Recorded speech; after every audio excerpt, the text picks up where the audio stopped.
क्योंकि इन एक वर्ष के दौरान कर्मचारियों, पेंशनरों, मजदूरों, बेरोजगारों के साथ अन्याय हुआ है। जो वायदे विधानसभा चुनाव के दौरान कांग्रेस पार्टी ने किए थे वो एक भी लागू नहीं हुआ है। सरकार कह रही है कि हमने गारंटियां लागू कर दी है, कोई गारंटी लागू नहीं हुई है। आप देखिए, जो सरकार कह रही है कि ओपीएस हमने लागू कर दिया है, ठीक, अच्छी बात है, लागू कर दिया है, पर एक बात सुनिए, धरातल पे तो कुछ भी नहीं है। जो इन एक सालों में एनपीएस के तहत जो ओपीएस जिन कर्मचारियों को मिला, आप बताइए, ग्रेजुटी उनको नहीं मिली, लीव एंड कैशमेंट उनको नहीं मिली, कम्यूटेशन उनको नहीं मिली, तो कहां लागू हो गया? बताइए, सरकार बताइए इस बात को। ऐसे झूठ और फरेब की राजनीति हिमाचल प्रदेश में नहीं चलेगी, क्योंकि कांग्रेस पार्टी को यह हमेशा रहा है कि झूठ और फरेब की राजनीति से सत्ता में आते हैं और फिर बाद में मुकर जाते हैं। 2012 में भी वीरभद्र सिंह की जब सरकार आई थी, उससे पहले कांग्रेस पार्टी ने कहा था कि प्रदेश के बेरोजगारों को बेरोजगारी भत्ता देंगे, हर घर से एक नौकरी देंगे, परंतु कुछ नहीं मिला। और आज सरकार ने इन विधानसभा चुनाव से पहले 10 गारंटियां दी, 10 में से कोई लागू नहीं हुई है। आप देखिए कि इससे बेटर तो जयराम सरकार थी। जयराम सरकार ने अपने कार्यकाल के दौरान कर्मचारियों को वेतनमान, छठा वेतनमान लागू किया और 50-50 हजार कर्मचारियों को एरियर दिया। हर वर्ष, हर महीने जो डीए मिलता था वो दिया। इसके अलावा मैं और कहना चाहता हूं कि जयराम सरकार ने प्रदेश के जो कर्मचारी हैं, पेंशनर हैं, उनको जो है मेडिकल रिवर्समेंट का पैसा भी हर महीने दिया। आज आप देखिए, एक साल को होने को जा रहा है और जो मेडिकल रिवर्समेंट का पैसा ना कर्मचारियों को मिला ना पेंशनरों को मिला। पेंशन बेचारे ऐसे कि कुछ तो स्वर्ग सिधार गए, अपना इलाज नहीं कर पाए, और कम से कम आज 30 करोड़ के जो पेंडिंग बिल पड़े हैं मेडिकल रिवर्समेंट के डिपार्टमेंट के अंदर, अपने लिए तो मुख्यमंत्री, मंत्री, विधायक हर महीने रिवर्समेंट का पैसा ले रहे हैं और कर्मचारी और पेंशनरों के लिए कहते हैं खजाना खाली है। अगर खजाना खाली है तो ट्रिब्यूनल बहाल क्यों किया? किस कर्मचारी संगठन की यह मांग थी? किसी कर्मचारी संगठन की मांग नहीं थी। ट्रिब्यूनल बहाल कर दिया। 28 करोड़ रुपए इस पे सालाना खर्चा आएगा, तो कौन देगा वो? क्योंकि सिर्फ ये इसलिए बहाल किया कि अपने जो चेथे हैं इनके, जो जिनको वाइस चेयरमैन लगाना, चेयरमैन लगाना, मेंबर लगाना, ये सिर्फ इसलिए किया। दूसरा, आप देखिए, सरकार बनते ही चयन बोर्ड भंग कर दिया। क्या जरूरत थी चयन बोर्ड भंग करने की? आज हजारों बेरोजगार सड़कों पे हैं और कोई रिजल्ट निकल नहीं रहा है। अगर चयन बोर्ड में कुछ गड़बड़ी थी तो जिन कर्मचारी अधिकारियों ने गड़बड़ी करी थी उनको आप उनके खिलाफ कार्रवाई करते, वो सारे भंग करने की क्या जरूरत थी? तो गलती पे गलती सरकार कर रही है और ये बिल्कुल अब बर्दाश्त नहीं होगा। और आप देखिए, 11 महीने में 1100 करोड़ का कर्जा ले लिया। वो कर्जा गया कहाँ? किसको दिया? ना कर्मचारियों को दिया, ना पेंशनरों को दिया, ना ही मतलब जब मजदूरों को दिया, ना बेरोजगार तो बेचारे अब सड़कों पे, उनको क्या देना है? तो इसलिए मैं ये कहना चाहता हूं कि ये ज्वाला भड़क रही है प्रदेश में, क्योंकि जो गारंटियां इन्होंने दी है वो गारंटियां ये 7 जन्म भी पूरी नहीं कर सकते हैं। ये तो महिलाओं को उन्होंने बरगा दिया कि 1500 रुपए देंगे हर घर में, अगर 3 महिलाएं होंगे तो 4500 रुपए, और उस महिलाओं की वजह से ये सरकार बनी है। अदरवाइज ये सरकार नहीं बनती, क्योंकि ये फिर झूठ बोलते हैं और करते कुछ नहीं है। इसके अलावा मैं आपको कहूंगा कि आप देखिए, जैसे स्टार्टअप है, स्टार्टअप के लिए कह रही है हमने कई योजनाएं लागू कर दी है। 680 करोड़ का इन्होंने बोला था अपने मैनिफेस्टो में। अरे कहाँ स्टार्टअप है? आज बेचारे बेरोजगार सड़कों में, नौकरियां नहीं मिल रही है। और मतलब कई, मतलब आप बताइए, संस्थान जब कई इन्होंने बीजेपी के टाइम में जो कई संस्थान खुले थे प्रदेश की जनता के लिए, वो सारे बंद कर दिए। क्यों बंद करने की आवश्यकता क्या थी? कि उनको पता था पैसा हमारे पास है नहीं है, तो इसलिए चलो संस्थान ही बंद कर दो। देखिए जी, बात यह है, हिमाचल प्रदेश में कर्मचारी और पेंशन के जो नेता हैं आज, वो कोई नहीं बोल रहे। क्या कारण है? क्या कारण है कि सरकार के खिलाफ क्यों नहीं बोल रहे? क्या दिया सरकार ने? कुछ नहीं दिया सरकार ने। मैंने पहले कहा कि जयराम ने फिर भी 5 सालों में अच्छा काम किया और कर्मचारी पेंशनों को जो है लाभ उन्होंने दिए हैं। आज कर्जा भी ले रहे हैं, कर्मचारी को कुछ नहीं मिल रहा है। मैं ये कह रहा हूं कि 17 तारीख को हमने पालमपुर में पेंशनों की महासम्मेलन रखा है। उस महासम्मेलन में जो है अगली जो हम जो रणनीति है उसको तय करेंगे कि सरकार के खिलाफ हमने आंदोलन करना है। बिना आंदोलन से ये मानने वाले नहीं है और कर्मचारियों को कुछ मिलने वाला नहीं है। इसके अलावा मैं आप और कहना चाहता हूं कि 2016 से नए वेतनमान तो लागू हुए, परंतु आप बताइए भत्तों के बारे में कोई नहीं बोल रहा। जैसे आवास भत्ता बढ़ना चाहिए था, जैसे राजधानी भत्ता बढ़ना चाहिए था, जनजातीय भत्ता बढ़ना चाहिए था, शीतकालीन भत्ता बढ़ना चाहिए था, उसके बारे में तो सरकार बिल्कुल उसके बारे में तो सोच ही नहीं रही है। और मुख्यमंत्री का कार्यालय तो ऐसा है कि अगर इनको पत्र लिखो मिलने के लिए तो 6-6 महीने तक जवाब ही नहीं आता है। बिल्कुल ये ठप हो गया है काम सारा, और इनके बस का रोग नहीं रहा है। इनको कुर्सी छोड़ देनी चाहिए, ये छोड़ दें कुर्सी।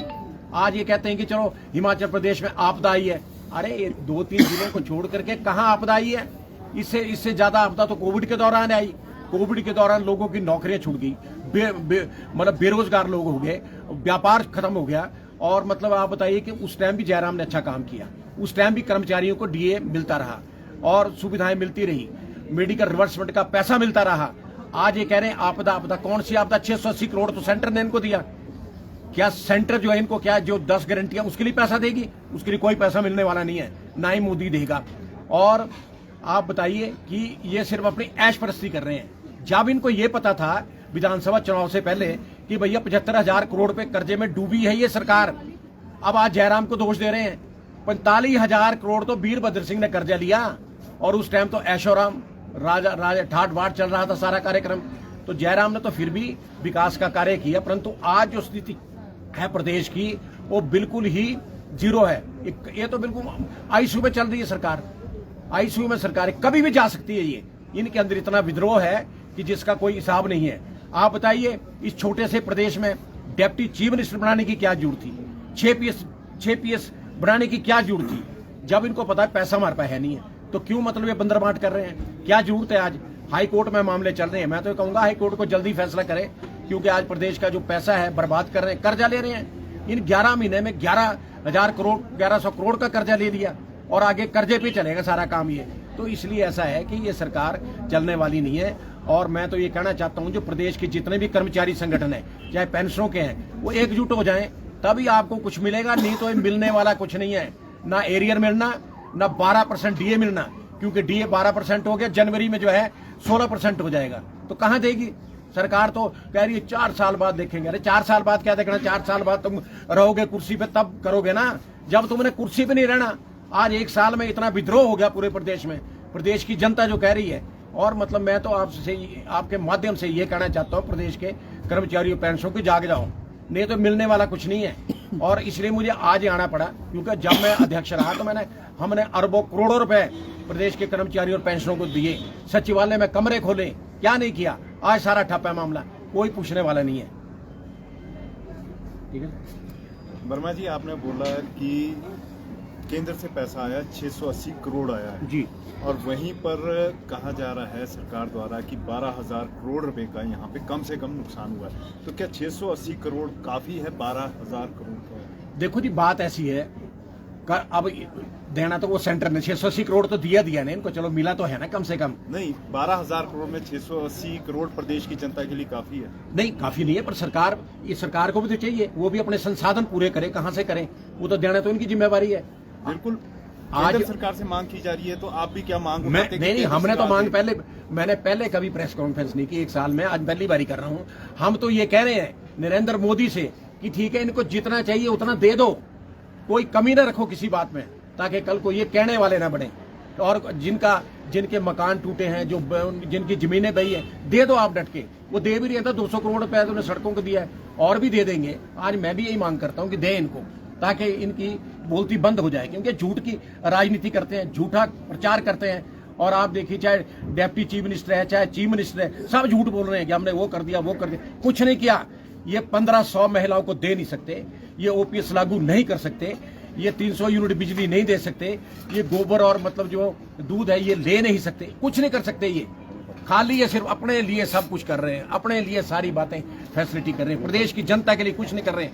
मैं तो आज ये कह रहा हूँ, आज से मैंने ये दौरा पूरे प्रदेश में करूंगा, लोकसभा चुनाव तक ये दौरा जारी रहेगा। अगर ये नहीं करेंगे तो चारों सीटें हार जाएगी कांग्रेस।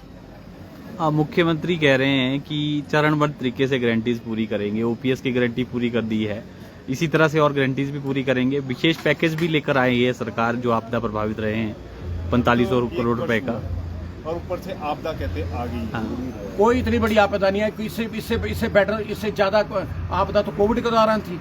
जयराम ने अच्छा चलाया, जो अच्छा काम करेगा उसकी तारीफ होगी और जो गलत करेगा उसका विरोध होगा। कर्मचारी और जो पेंशनर है अभी तक खामोश हैं, क्यों? क्या लगता है, क्यों? क्या कोई दबाव है या दबाव है? वो सरकार का दबाव है। कोई बदली से बेचारा डरता है, कोई दूसरे संसाधनों से डरता। डर तो है ना सरकार का। नहीं तो आप बताइए, और रोष इतना भारी है प्रदेश में कि जिसका कोई अंत नहीं है। आज जिनको मेडिकल रिवर्समेंट का पैसा नहीं मिला पेंशनों को, उनमें दर्जनों लोग स्वर्ग से हार गए। आप बताइए क्या काय की सरकार है? जब स्वास्थ्य सेवाओं पर ये पैसा नहीं दे सकती थी, इनको कुर्सी छोड़ देनी चाहिए। छोड़े कुर्सी। देखिए बात ये सारी, अपने लिए तो करोड़ों रुपए खर्च कर रहे हैं स्वास्थ्य साहब पे। आप देखो, मतलब मेरा कहने का, मैं तो आपसे प्रेस के माध्यम से कहना चाह रहा हूँ, इनको एक बार और यार सुधर जाओ, सुधर जाओ। हवा में बातें ना करो और जमीन पे आके बात करो। मेरी 72 साल की उम्र हो गई है। मैंने डॉक्टर परमार से लेकर आज तक सारे मुख्यमंत्री देखे, लड़ाइयां भी बड़ी लड़ी, सब कुछ किया, और लड़ाइयों का खमियाजा में मुझे भुगतना पड़ा। मैं भुगता हूं उसका खमियाजा, मैं जानता हूं। परंतु जो सच्चाई होती है उसको मैं बोलता हूं, जनता के सामने बोलता हूं, प्रेस के सामने बोलता हूं। आज मुझे इसलिए उठना पड़ा 1 साल बाद, ये जो हो ही कुछ नहीं रहा है, तो इनकी तारीफ काहे की है? हमने तो ये कहा था, ये सुखू मेरे सामने, छोटा शिमला में रहता था, ब्रॉकॉस में। इनके जो फादर थे वो ड्राइवर थे। ये